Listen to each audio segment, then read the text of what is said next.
gang. I'm glad you're all here. Thank you very much for joining me. I am not going to go into the politics about Biden's speech where Russian President Putin has declared war on Ukraine. I thought about all the things that have occurred here in the U.S. over the last 2 years because of the virus, about the inflation, about the shortages that are going on. I'm wondering if it wasn't a test to see how much people would put up with. If in fact we end up being in a world war where things are rationed. Interestingly, none of the UK governments want to sanction the oil and gas that we and them get from Russia. 7% of our imports of oil and gas comes from Russia. They were not kicked out of SWIFT. Russia's main economy depends on the income that they get from oil and gas. That's their main source of income. This last year, Russia had its worst wheat harvest in over 20 years. In his speech last night, Biden mentioned about price gouging and him setting up some kind of government thing to control the price of goods. That was done during World War II. During World War II, they rationed gas. The reason being, they didn't want people excessively having the wear and tear on rubber for their tires. They didn't have plastic back then. Plastic was not invented or in main production until probably, I want to say the late 1950s. Plastic comes from basically oil. So then I thought about if there's going to be a shortage of oil and gas, will recycling improve? Majority of the things that we send off to be recycled actually are not recycled but shipped overseas. We used to be energy independent, but once he got into office, he shut down the Keystone Pipeline and other things. Yesterday, premium gasoline was $4.04 a gallon here where I live in South Dakota. That's going to raise the cost of shipping goods, and everything you buy in the store at one time or another is shipped on a truck. So he did not mention at all about reopening the Keystone Pipeline and other ways to improve our oil production. He did say he was going to ask the people that we buy it from to ramp up production, but they're not going to do it. They love it. They've been hoping for $100 a barrel. And there's talk that it's going to go up to $7 a gallon. Today, the president of Ukraine made a plea to the Russian people, the citizens. Biden said we're not going to send any soldiers there to help defend Ukraine. We are going to send them to other countries. The next place that they fear will be invaded by Putin is Poland. We made promises to Ukraine. If they give up their nuclear weapons, we would help defend them against any attacks from some foreign country or Russia. And we now see how that panned out, how the word of the U.S. doesn't mean diddly squat. So the president knows he has no help coming, and he is now appealing to the Russian citizens to stop the war. But what if it doesn't stop? What if it escalates? What comes next? We only have to look at history to know what comes next. Putin has threatened nuclear war. He says he wants to bring all the other countries back into the Republic of Russia. They want to be whole again. Will he want Alaska back too? It has been suggested that possibly Putin is ill and reunifying Russia to its days when it was, greater than what it is now. That's on his bucket list. There's talk too that he's been living in a bunker for the last 2 years. I know he's a little paranoid for how big his tables are, how far people are kept from him. His own government has to make appointments to see him weeks in advance before they can even see him.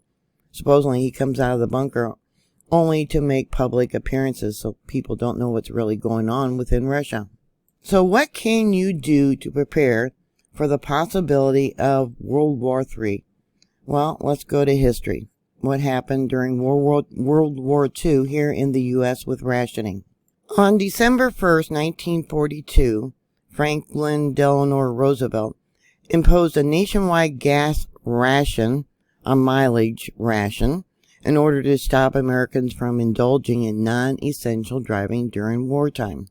They issued stamps. The stamps, or points as they were called, were not to save fuel but to conserve on rubber. Yeah, rubber was imported.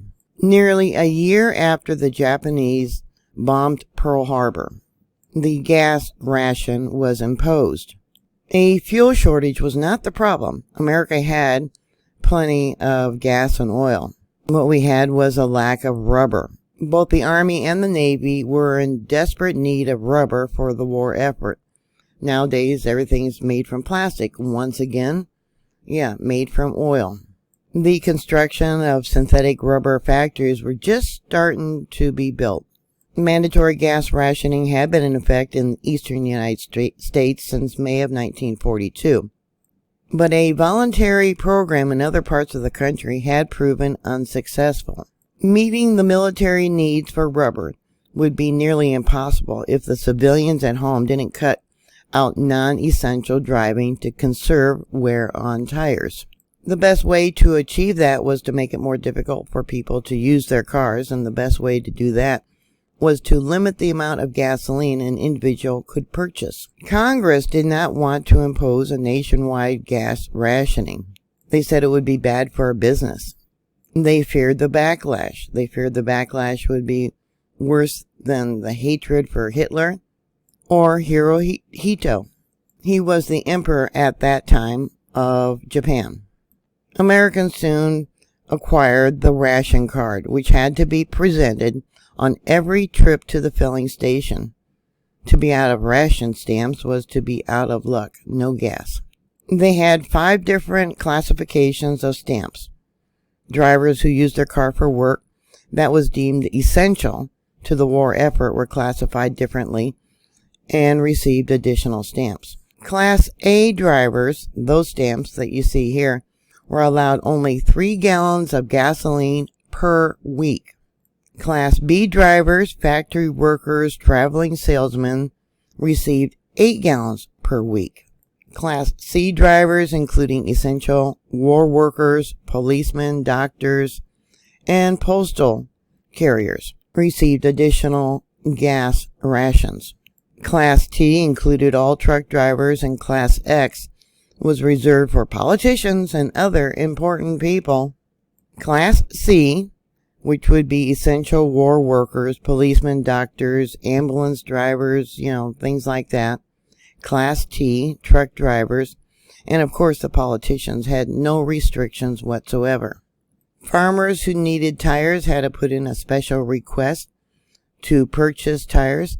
New tires were not available at all. You either patched them or retreaded them.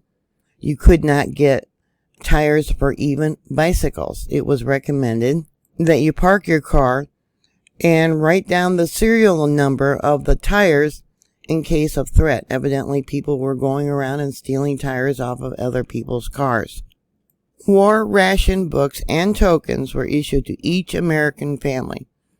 Each family member, even the babies, got their own ration book, dictating how much gasoline, tires, sugar, meat, silk, shoes, nylon, and other items that any one person could buy. Everything had a fixed price, so you give them X amount of stamps for whatever item, and then you also had a fixed amount that you paid for those goods. The rationing also made it where the rich could not go out and buy up everything. It made it where both rich and poor paid the same price and could get the same amount of goods no matter who you were. Surprisingly, cigarettes, tobacco, and alcohol were never rationed.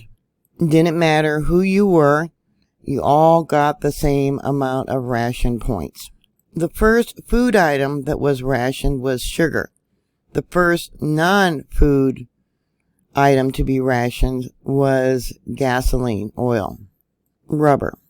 Many of the factories were transferred over into making war supplies. The automotive industry was changed over. They changed what they called the dies and changed into making tanks, jeeps, and equipment like that. The national driving speed was dropped to 35 miles an hour. It was called a victory speed. Driving clubs and carpools were encouraged. The main idea was to conserve rubber, not gasoline. The interior side of the car, a sticker was placed on the car's windshield, instructing the driver of what classification they were to purchase gasoline. The first ration book had a total of 28 war ration stamps. When a ration product was purchased, the proper stamp had to be used for that product. Nowadays, they would probably issue like a debit card. Yeah, I really can't see them issuing pieces of paper like WWII does. You probably just get a card. Keeping track of what you purchased would be all computerized. People were encouraged to grow their own food. They call them victory gardens. To raise your own food, such as chickens and pigs or whatever. But nowadays, I don't know how that would, take effect with all the restrictions that different cities have. Would they lift the restrictions on usage of water, collecting of water, having chickens in town? New car production was banned at the beginning of January 1st, 1942. Former auto plants switched to the production of military vehicles. 30% of all cigarettes produced were allocated for servicemen, making cigarettes a scarce commodity. Here is a list of some of the things that were rationed. If you want to prep up and prepare, might give you some ideas. Tires, cars, bicycles, gasoline, fuel oil, kerosene, solid fuels, stoves, rubber footwear, shoes, sugar, coffee, processed foods, in the can, meat, cheese, canned milk, fats, and typewriters for some strange reason. Maybe because they needed the steel to make the army tanks and jeeps and ambulances and things like that. The reason Congress passed the rationing was to stabilize high inflation, one thing that Biden talked about, and from companies making too much of a profit by price gouging. Right now, Americans eat about 3.5 pounds a week of sugar. Back when or before the rationing began there in 1942, Americans consumed about 1 pound of sugar every week. So we're eating 3 times the amount that they ate in 1942. Rationing was limited to 0.5 pound a week of sugar. At one point, April 27, 1942, all sales of sugar were halted. Sugar was allowed to be sold again, but only to customers who presented their new war ration books. The rationing didn't end when the war ended. It continued for 22 months after the war ended. Almost 2 years.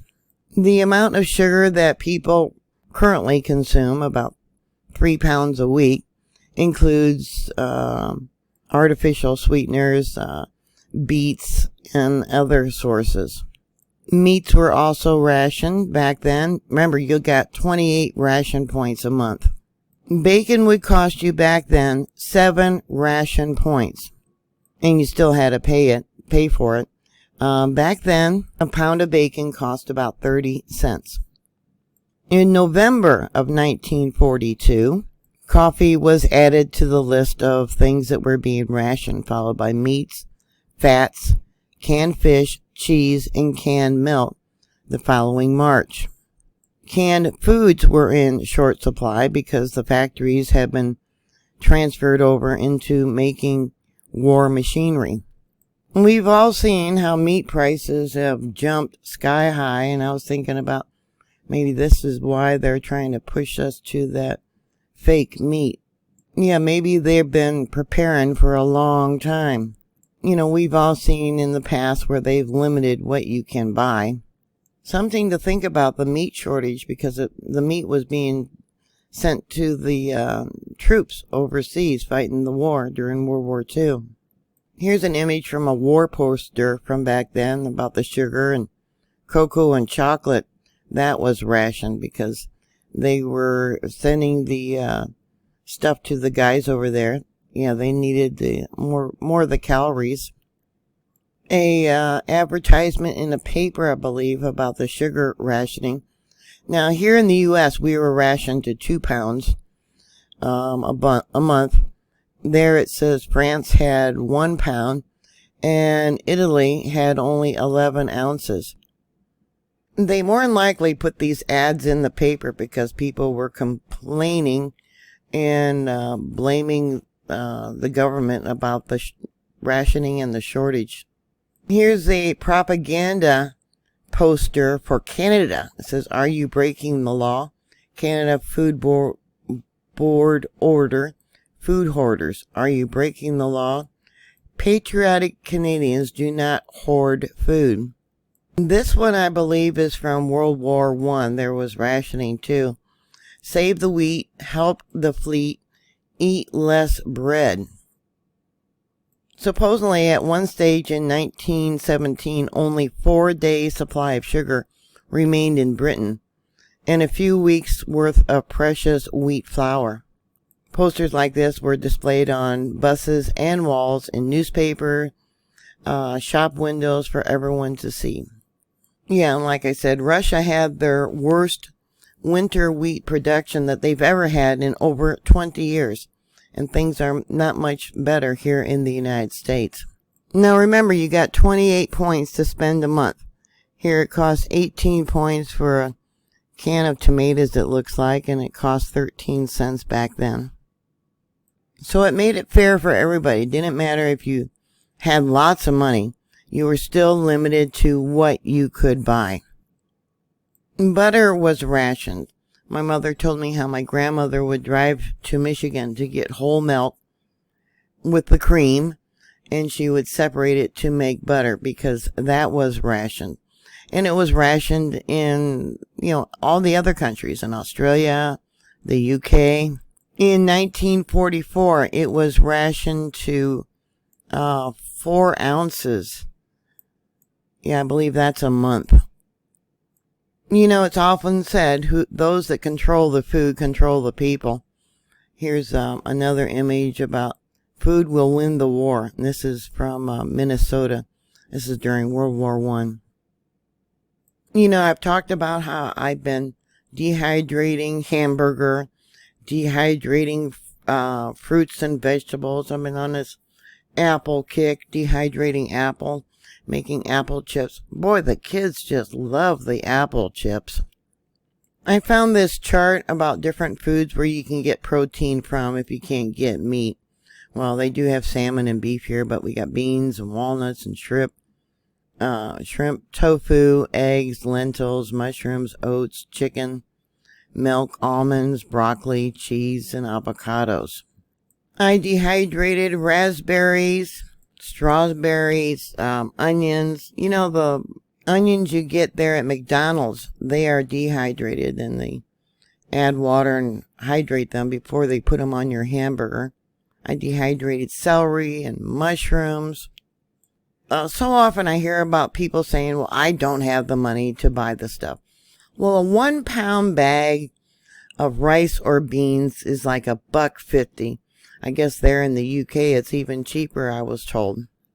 Right now at Walmart it's $1.46. If you can afford a soda, you can afford to put away a bag of rice or a bag of beans. Looks like that's gone up. It was like $1.50 or $1.48. That's gone up.